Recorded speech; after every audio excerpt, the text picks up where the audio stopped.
It went viral. What is that monkey conscious? It seems like it is. It seems like it had a plan. It was riding a fucking motorcycle and then jumped off the motorcycle to try to steal a baby. Seems pretty... The one that just dragged the baby down the street pretty far. Yeah. Yeah. Seems pretty conscious. Right? There's definitely some degree of consciousness there. Yeah, it's not a worm. It seems to be on another level.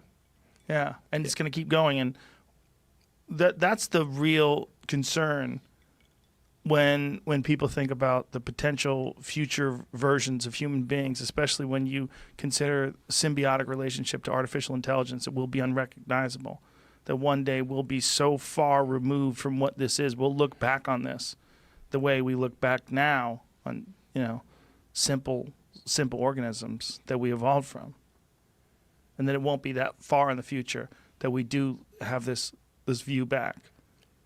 Well, I hope consciousness propagates into the future and gets more sophisticated and complex, and that it understands the questions to ask about the universe.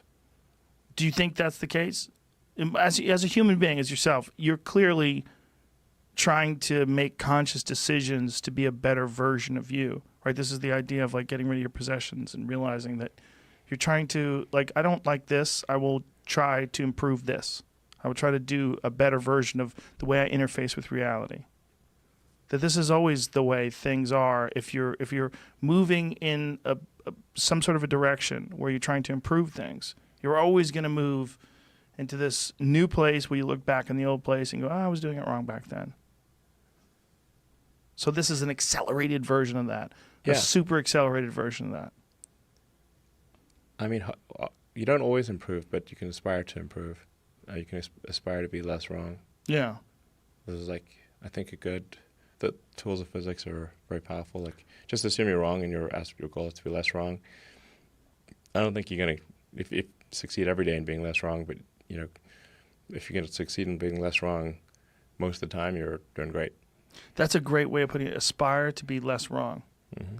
But then when, people look back in nostalgia about simpler times, there's that too. It's very romantic and exciting to look back on campfires.